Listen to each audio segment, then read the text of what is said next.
our tribute to Jono Coleman continues. Yeah, Jono was a regular on Tonight Live with Steve Vizard. And Steve joins us now from regional Victoria. It's nice to see you, Mr. Vizard. Hey, Sarah. Hey, Tristan. Hey, Bo. How are you? Sad day, but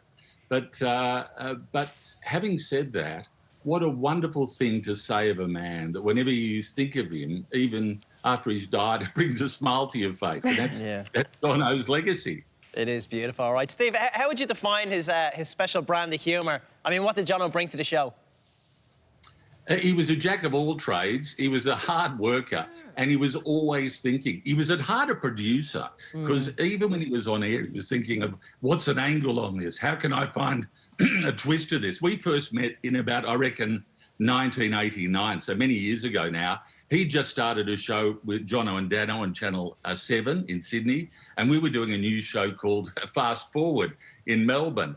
And 7 was about to go into receivership, so they made the obvious move. They employed me and Jono, and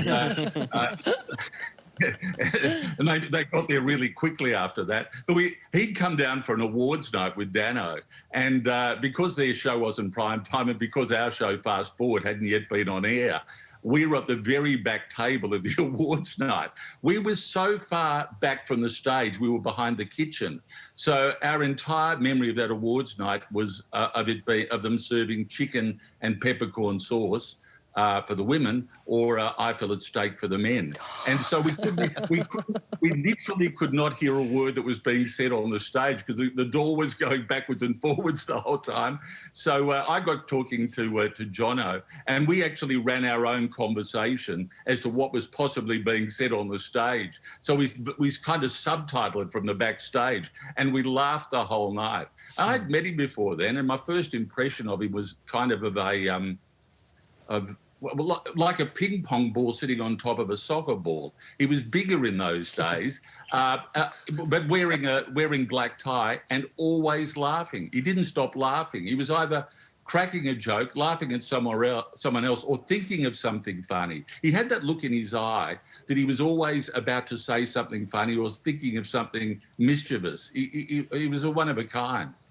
He was so lovable, and yeah, he was always ready to go the extra mile for a gag. When he was working on your show, did he ever follow the script, or did he chuck that out like he did with us?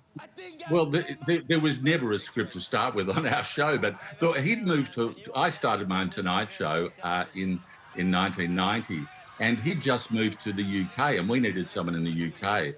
So we said to Jono, do you want to produce some stuff for us? And he said, yeah, I'll produce it. I'll get the guests and set them up, head down there and talk to them. So we were doing crosses virtually 3 or 4 times a week that Jono was setting up.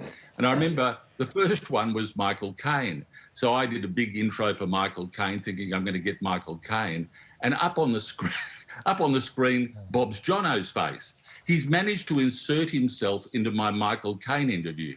So I thought, OK. So I started asking questions of Michael Caine, and Jono answered them, the Michael Caine questions, because he'd done the research. And he then took over the entire interview because he was getting bored with my questions and ran the whole interview from his end. It was fantastic. And the next night, I forget, it was Peter Ustinov.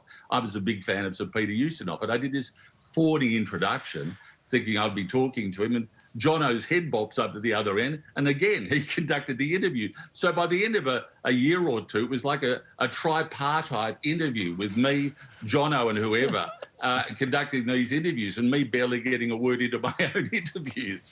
Sounds about right. Steve, that was pretty right. The news of his passing has hit everyone hard, especially here at Channel 10. Far and abroad, the tributes have flown in. What will you miss most about Jono?